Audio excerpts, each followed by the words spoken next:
আচ্ছা, অনেক তো হলো, ঢেপি তুতলি বলদি এসব কথা অনেক হলো, তাই না? এখন সিরিয়াস টপিকে ফিরে আসি। Serious topic. প্রথম কথা হচ্ছে, আমরা চাই যে টিনার কাছে তার সন্তান আসুক, ঠিক আছে? তো আমরা শুনতে পাচ্ছি যে আবার নতুন করে একটা কেস করা হয়েছে, যাতে টিনার সন্তানের সঙ্গে, কেস ঠিক বলবো না, জাস্ট বলা হয়েছে যাতে টিনার সাথে টিনার ছেলে যোগাযোগ করিয়ে দেয়া হয়, টিনা যাতে তার ছেলেকে দেখতে পায়, কাছে নিতে পারে, আদর করতে পারে। এর জন্য ও অ্যাপ্লাই করেছে, এটা শুনলাম আমরা। তো এখন আমার সেবক দাদার কাছে কিছু রিকোয়েস্ট আছে, প্রশ্ন নয়, রিকোয়েস্ট আছে। তো সেই ব্যাপারেই আমি এখন কথা বলতে এসেছি। তো চলো, welcome back to my channel. আশা করছি তোমরা সবাই খুব ভালো আছো, আর আমি তো ভালোই আছি। নতুন একটা ভিডিওর সাথে আমি রুনার লাইফস্টাইল থেকে। দেখো, অনেক দিন ধরে একটা গল্প শুনছি যে টিনুর কাছে তার ছেলে আসবে না, টিনু তার ছেলের গার্জেন হবে, এ কথা আমি কিন্তু শুনিনি। অনেক দিন ধরে শুনছি যে মায়ের কোলে তার সন্তান ফিরবে, এবং আমি এবং আমার মতো অনেক ভিউয়ার্স সেই মুহূর্তটা দেখতে চায়, সেই মুহূর্তটা উপলব্ধি করতে চায়। কারণটা কি? কারণ আমরা মেয়েরা যারা মাতৃত্বের স্বাদ পেয়েছি বা স্বাদ পেতে চাই, এরকম যারা, তারা সবাই এই সন্তান আর মায়ের যে নিবিড় টান, এটা উপলব্ধি করতে পারে। এই চরম মুহূর্তের ফিলিংসটা কি সেটা উপলব্ধি করতে পারে। আর যারা এখনো পায়নি, তারা সেই উপলব্ধি করতে চায়। আমরা জানি প্রসেসিংটা কিন্তু এত সহজ নয়। মাতৃত্ব মানে মাতৃত্বের স্বাদ পাওয়ার জন্য যে প্রসেসিং, সেটা যথেষ্ট লম্বা একটা প্রসেসিং এবং যথেষ্ট কষ্টদায়কও। তারপরেও আমরা মেয়েরা সন্তান ধারণ করতে চাই, আর এটাই আমাদের পুরুষদের থেকে আলাদা করে। পুরুষরা সব কিছু করতে পারে, কিন্তু সন্তান ধারণ করতে পারে না।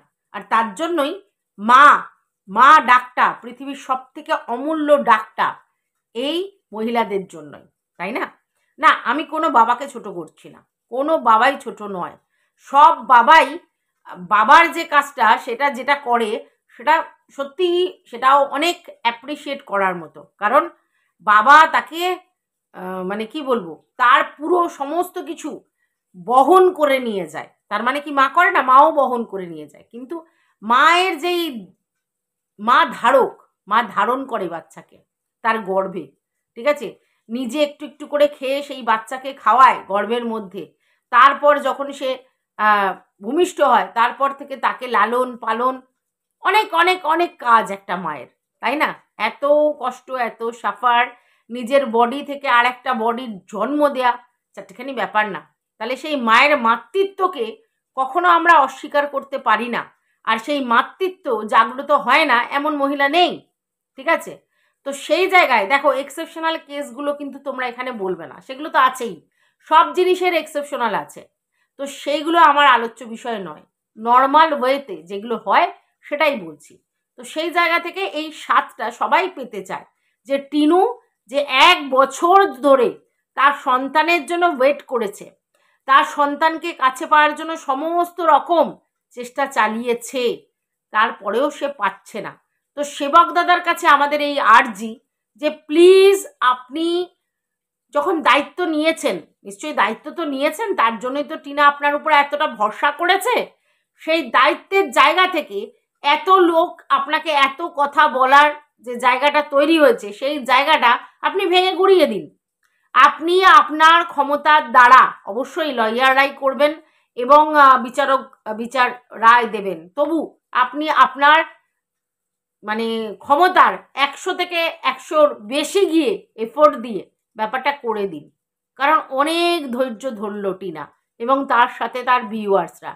তো এইবার টিনার দিকে তাকিয়ে এবং তার ভিউয়ার্সদের দিকে তাকিয়ে আপনি এই ব্যবস্থাটা করুন।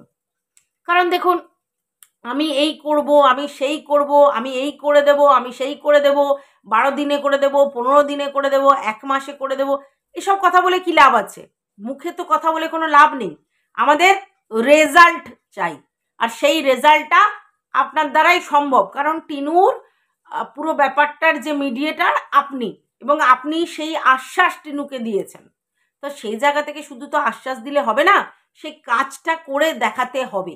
আর এই জন্য করে দেখাতে হবে কারণ আপনি দায়বদ্ধ, আপনি দায়বদ্ধ। এটা অন্য কোনো ব্যাপার নয় যে বাবা হলো হলো না ছেড়ে দিলাম, কোনো ব্যাপার নেই। এটা কোনো সম্পত্তি নয়, এটা অন্য কোনো জিনিস নয়, এটা মাতৃত্বের লড়াই। আর সেই লড়াইয়ে আপনি জেনে শুনে সামিল হয়েছিলেন।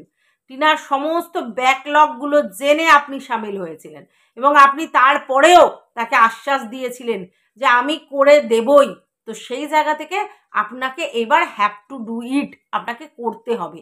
আমরা দেখতে চাই, আমরা দেখতে চাই, আমরা সবাই আপনাকে এই রিকোয়েস্টটা করছি এবং আপনার কাছে আর্জি জানাচ্ছি যে আমরা দেখতে চাই, ঠিক আছে? তো টিনুকে আমার বলার আছে, দেখ টিনু, তুই ভিডিওতে এসে কোনো কান্নাকাটি সিন ক্রিয়েট করবি না, কোনোভাবেই না। আমি জানি কষ্ট চেপে রাখা সম্ভব নয়, এবং রাতের পর রাত জেগে জেগে তুই ডুকরে ডুকরে কাঁদিস, সেটাও জানি। কিন্তু তারপরেও বলবো, তোর চ্যানেলে তুই এরকম কোনো জিনিস দেখাবি না, ঠিক আছে? আর চ্যানেলের ভিউজ আজ নয় তো কাল অবশ্যই বাড়বে, কাল বাড়বে, পরশু বাড়বে, কিছু না কিছুভাবে বাড়বে, ঠিক আছে? কারণ তুই যদি লং টার্ম প্রসেসে ভালো ভালো ভিডিও আমাদের সামনে উপহার দিস, তাহলে তোকে যেসব লোকেরা মানুষেরা ভালোবাসে, তোর উইদাউট কন্ট্রোভার্সি তারা কিন্তু তোর চ্যানেলে ভিডিওতে ভিউজ দেবে, ঠিক আছে? কারণ তোর চ্যানেলের ভিডিওগুলো দেখতে তারা ভালোবাসে, তোর কথাবার্তা শুনতে তারা ভালোবাসে।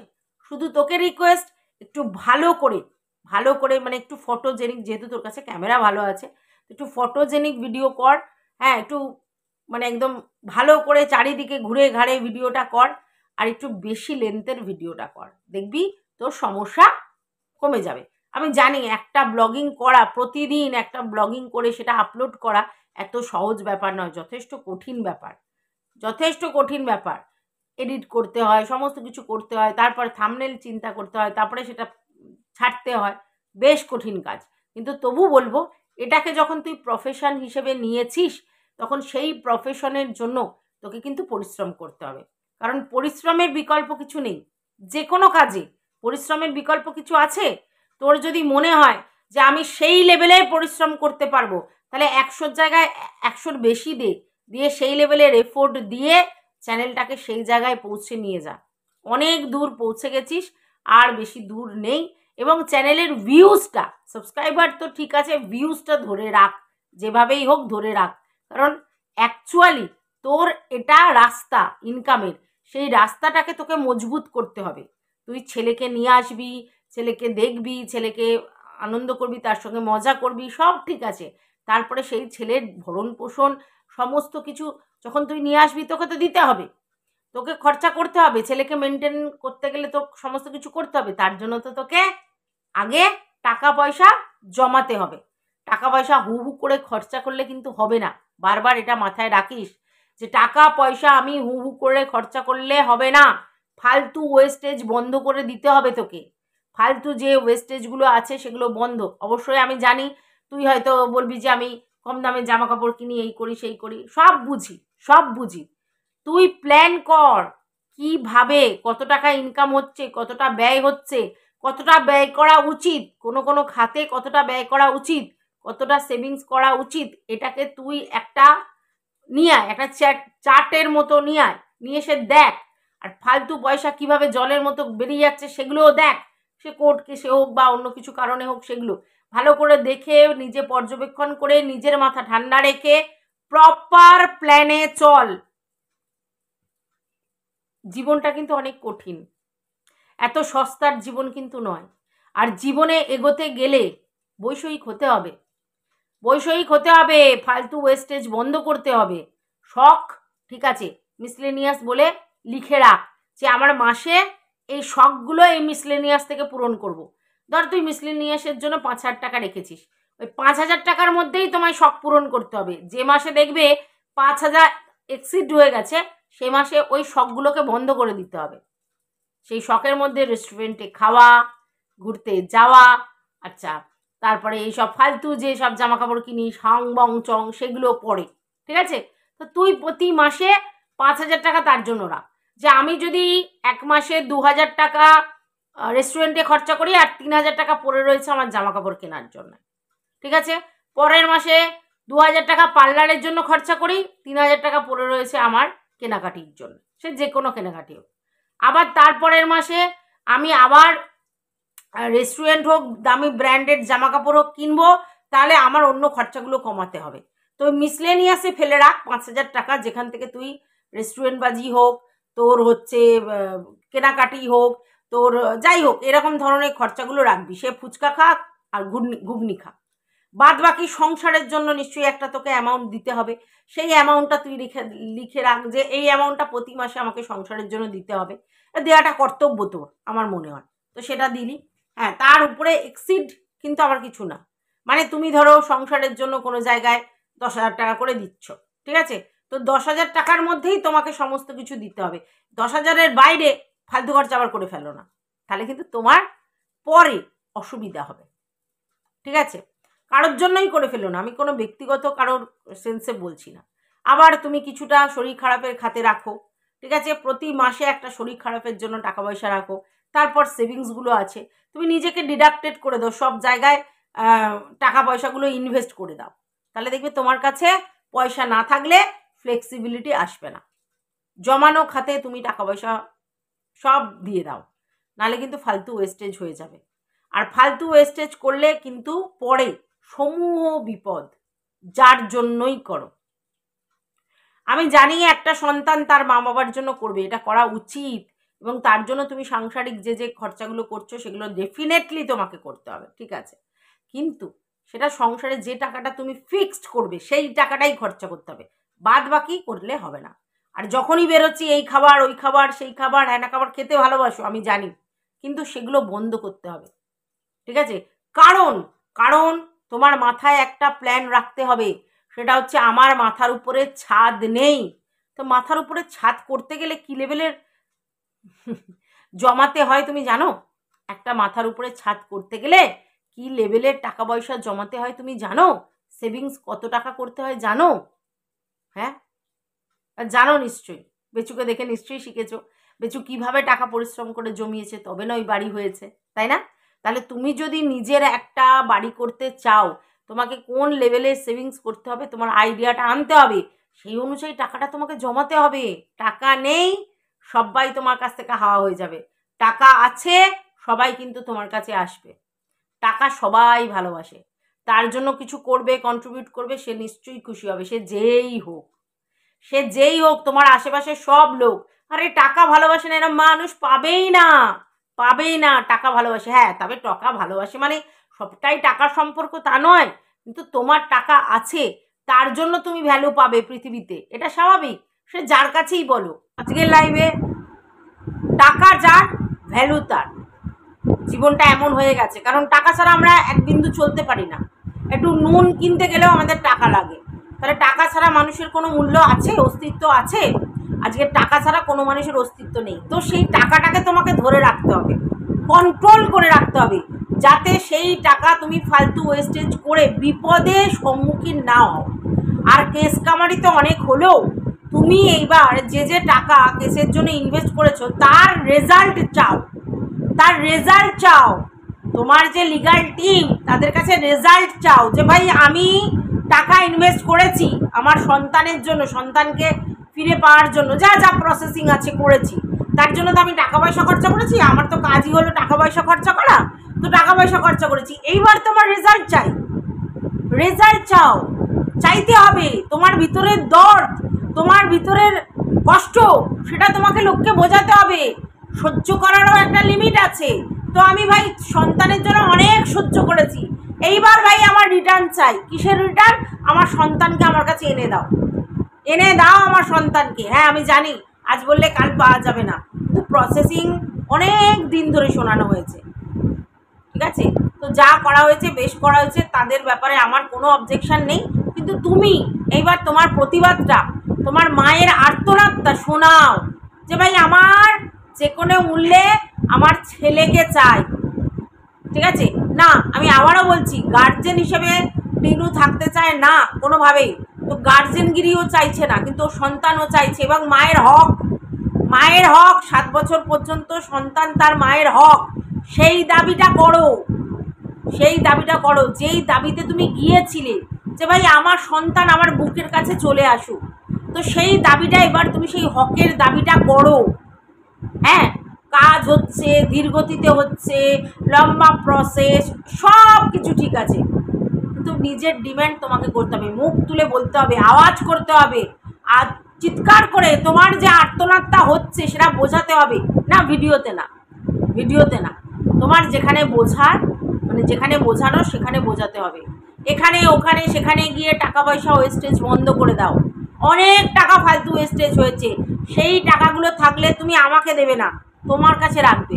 তাহলে তুমি তোমার টাকা সঞ্চয় করতে শেখো, তোমার জিনিসগুলো রাখো তোমার কাছে।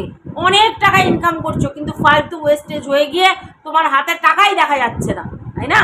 কারণ এখানে যেতে হচ্ছে, ওখানে যেতে হচ্ছে, এই করতে হচ্ছে, সেই করতে হচ্ছে। তো ওগুলো বন্ধ করো, যেগুলো বন্ধ করতে পারবে করো, বন্ধ করে নতুনভাবে এগো, নতুনভাবে একটা ব্যালেন্স শিট মেনটেন করো যে কী খাতে তোমার খরচা হয়েছে, কী খাতে খরচা হচ্ছে, আয় কত, ব্যয় কত। যদিও তুমি খাতা দেখিয়েছিলে যে তুমি লিখে রাখো, এবং কতটা কিভাবে রাখা যায়, তো তোমাকে সেইগুলো চ্যাট করতে হবে, চার্ট করে সেখানে লিখতে হবে, এটা জমার জন্য, এটা খরচের জন্য, এগুলো এই খরচ, ওগুলো ওই খরচ করতে হবে। আর শারীরিক সুস্থতা কিন্তু সবসময় কাম্য, কারণ তুমি যদি শারীরিকভাবে সুস্থ না থাকো তাহলে কিন্তু বারবার অসুস্থ হয়ে পড়বে, তুমি ব্লগিং কন্টিনিউ করতে পারবে না। তাই তোমার যদি শরীর খারাপ হয়, ভিতর থেকে যদি তুমি কোনো শরীর খারাপ ফিল করো, তাহলে ইমিডিয়েট তোমাকে ডক্টরের কাছে যেতে হবে। সে গায়ে ছুলি হওয়া থেকে হোক, শরীর মোটা হয়ে যাওয়ার থেকে হোক, গ্যাস অম্বল বুক জ্বালা যাই হোক, তার জন্য ডাক্তার দেখাতে হবে। সেটাকে বলে শরীর চেক আপ এবং মেনটেনেন্স। তো সেটা তো তোমাকে করতে হবে। সুস্থ স্বাভাবিক না থাকলে ছেলের ব্যাপারটাই বা তুমি কি করে সামলাবে, বা তুমি ব্লগিংটাও কি করে বা সামলাবে? কারণ এখন চ্যানেলটাও কিন্তু তোমার একটা বিশাল বড় সন্তানের মতো, তাই না? আমাদের চ্যানেল আমাদের সন্তানের মতো, না পুরো সন্তান নয়, কারণ সন্তানের সঙ্গে চ্যানেলের তুলনা করা যায় না, কিন্তু তবু আমরা চ্যানেলটাকে প্রচণ্ড ভালোবাসি। তো সেই জায়গায় চ্যানেল আর তোমার বাচ্চার স্বার্থে তোমাকে প্রপারলি নিজেকে মেনটেন করতে হবে। শরীর খারাপ হলে ঠিকমতো ডাক্তার দেখিয়ে ঠিকমতো নিজের হেলথ কনসাস থাকতে হবে, তারপরে প্রপার ট্রিটমেন্ট করাতে হবে যদি কোনো রোগ বিরোগ দেখো। তারপরে তোমার সেভিংস, এই দিকটা খুব জরুরি। ব্যাংকিং হোক, পোস্ট অফিস হোক, সেগুলো ঠিক মতো প্রতি মাসে একদম ঠিকঠাক হিসেব নিকেশ করে টাকা ফেলো। কারণ আজকে যে ইনকাম করছো সেই টাকাগুলো যদি তুমি কন্ট্রোল করে রাখতে পারো, একদিন তুমি গেনার। আর যদি তুমি সেই টাকাগুলো ফালতুভাবে ওয়েস্টেজ করে উড়িয়ে ফেলো, তাহলে কিন্তু তুমি লুজার। তাই যে লক্ষ্মী তোমার কাছে ধরা দিয়েছে সেই লক্ষ্মীকে আটক করে রাখো, সেই লক্ষ্মীকে আটক করে রাখো। না, আমি তোমাকে এটা বলবো না কেন তুমি চুল কেটেছো, তুমি কেন নেল এক্সটেন্ড করেছো, কেন তুমি 2-4টে জামা কাপড় কিনেছো। হ্যাঁ, ঘুরতে গেলে বেড়াতে গেলে এইটুকুনি জামা কাপড় কিনতে হয়। নেল এক্সটেনশান একটা শখ, এবং সেটা তুমি যেহেতু একটা কাজে গিয়েছিলে, একটা প্রফেশন, মানে তোমার একটা প্রমোশন ভিডিওর জন্য, সেটা একটা প্রফেশন ব্যাপার। তো তার জন্য তোমাকে ওয়েল মেনটেন করতে হবে, তার জন্য তুমি নেল আর্ট করিয়েছিলে, চুল কেটেছিলে, নিজের লুক আপ একটু মানে নিজের লুক আপ বলছি, নিজের লুক একটু চেঞ্জ করানোর চেষ্টা করেছিলে, ওয়েল অ্যান্ড গুড, সেটা তো করতে হবে। কিন্তু আবি জুবি জিনিস তুমি কিন্তু কিনবে না। তুমি বলতেই পারো সেগুলো কম দামে, না কিনবে না, এটা একটা হ্যাবিট। আমরা যারা অনলাইনে আছি, বেশিরভাগ লোক আছে অনলাইনে শপিং করতে খুব ভালোবাসে। টুক করে এলো, টুক করে একটা দিয়ে দিলাম, টুক করে মানে এলো, সঙ্গে সঙ্গে পার্সেল চলে এলো। এগুলো ব্যাড হ্যাবিট। অনলাইনে শপিং যদি তোমার নেশা হয়ে যায় তাহলে তোমার ফালতু ওয়েস্টেজ হবে। তার মানে কি অনলাইনে শপিং করবে না? অবশ্যই তোমাকে দেখতে হবে আমার বাড়ির জন্য কোনটা সুইটেবল, সেটা আমি কিনবো, সেই অনুযায়ী আমি পয়সা খরচা করব। আমার কাছে পয়সা আছে বলে দুমদাম করে এটা ওটা সেটা এটা ওটা অর্ডার দিয়ে দিলাম না। আমি কিন্তু তোমাকে আগেও বলেছি, এখনও বলছি, আমি কিন্তু মিথ্যাবাদী নই। আমি খরচে, আমি পয়সা খরচা করে ফেলি, পয়সা সেভিংস করতে পারি না। কিন্তু কিন্তু কোনো এক সময় আমাকেও কেউ না কেউ বুদ্ধি দিয়ে বলেছিল যে এই করতে হবে, পয়সা ইনকাম করলে হয় না, পয়সা সেভিংস করতে হয়, সেই মেন্টালিটি না রাখলে হবে না। তো সেই জায়গা থেকে কিন্তু আমি একটু একটু একটু একটু করে নিজেকে মেনটেন করেছি, করে একটা জায়গায় এসেছি। এখনও কি আমি খরচে নয়? এখনও খরচে, কিন্তু যেগুলো যেগুলো আমার লাগবে সাংসারিক জীবনে আমার লাগবে, কারণ আমার সংসার রেডি, তো সেই জায়গায় সেগুলো কিনবো। আর এখন তুমি তোমার যেমনি একটা সংসার আলাদা পাতবে বলে ঠিক করলে, তারপরে সেখানে যাই হয়েছে তার জন্য তুমি পাততে পারলে না, অবশ্যই কিছু খারাপ হয়েছে তাই জন্যই পাততে পারলে না সেখানে ঠিক মতো। তো যাই হোক, এইবার তোমাকে এটাই বলতে চাই যে তুমি একটা কাজ করো, তুমি ওইসব জিনিস এখন আর কিনতে যেও না, ঠিক আছে? আর যেমন বাবার বাড়িতে আছো তেমন থাকো। অন্য জায়গায় তুমি ফ্ল্যাট নিয়ে থাকলে তোমাকে একা থাকতে হবে। মা বাবা, বাপি, বৌদি, দাদা এদের সংসারে একরকমভাবে রয়েছে, তোমার সঙ্গে কন্টিনিউ যাওয়া থাকা খুব ডিফিকাল্ট, সে তুমি যেখানেই ফ্ল্যাট নাও। তো এই মুহূর্তে ফ্ল্যাট নেওয়ার চিন্তাটা আমার মনে হয় ভুল।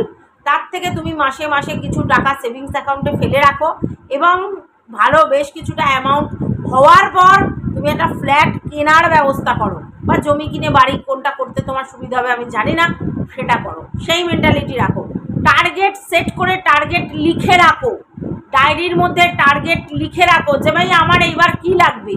তো আমার যদি বাড়ি লাগে, জমি তার জন্য কিনতে হয়, করতে হবে, সেগুলোর সমস্ত কিছু কাগজপত্র ঠিক করে বাড়ি করতে হবে।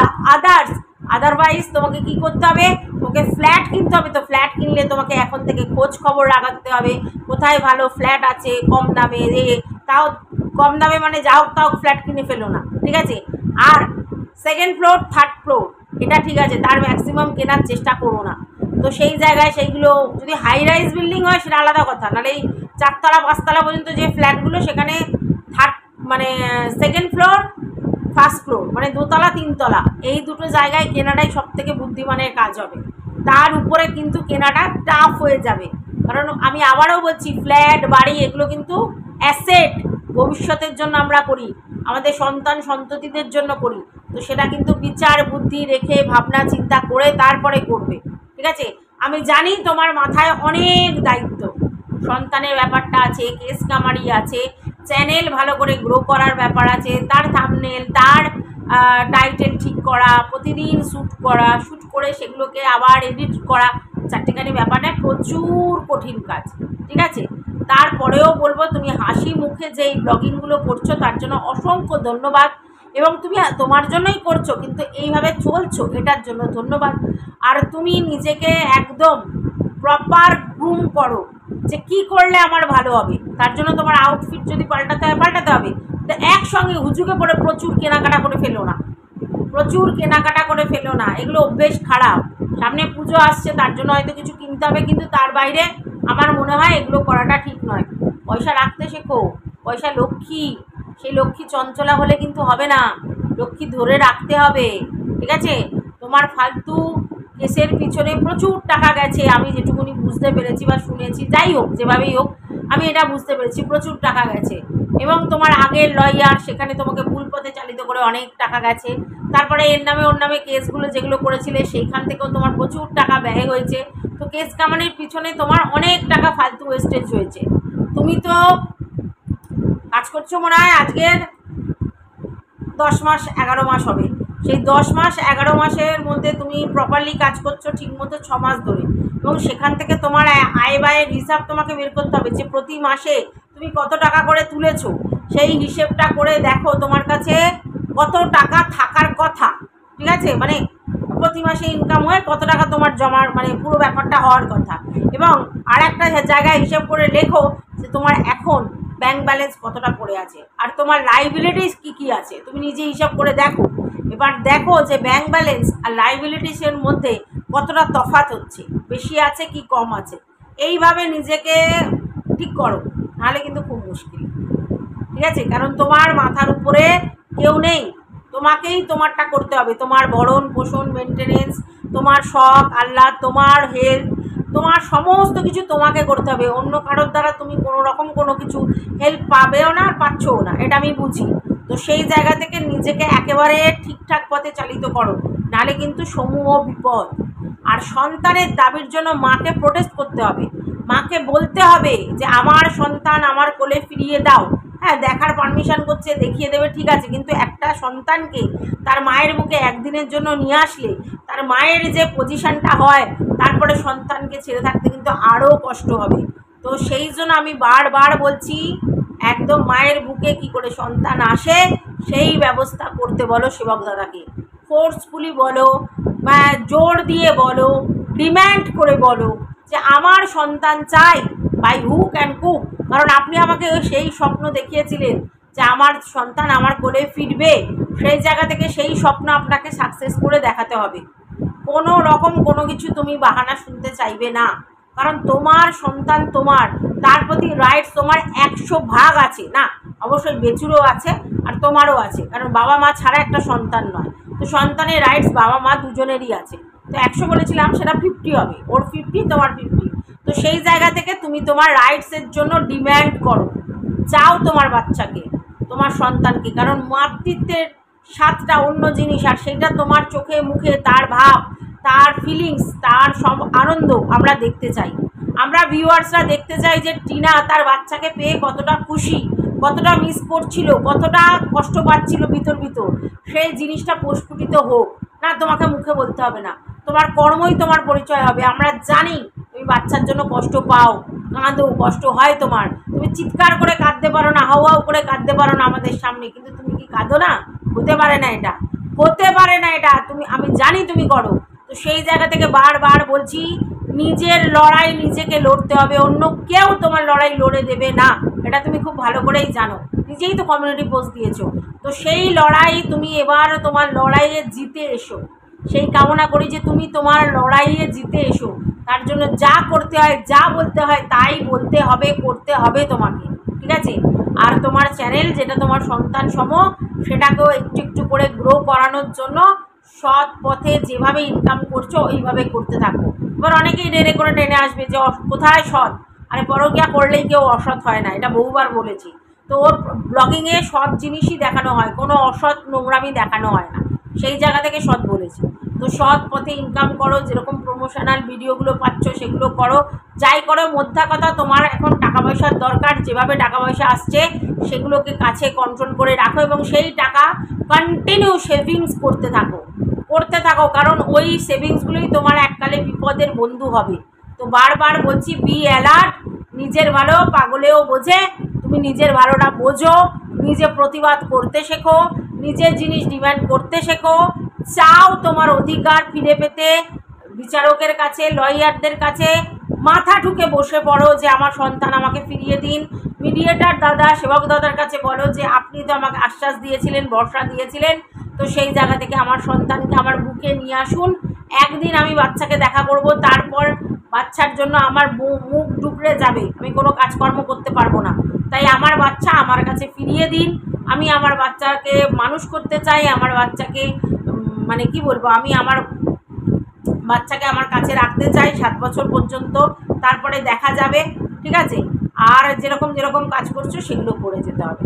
তো যা বলার আমি তোমাকে এই ভিডিওটার মাধ্যমে বুঝিয়ে দিলাম, কারণ আমরা তো কন্টেন্ট পেলে কন্টেন্ট করি, কিন্তু আমার মনে হলো যে এই জিনিসগুলো তোমাকে সামনে আনতে হবে, এই জিনিসগুলো তোমাকে করতে হবে, এবং এই জিনিসগুলো না করলে তুমি কখনোই উদ্ধার পাবে না।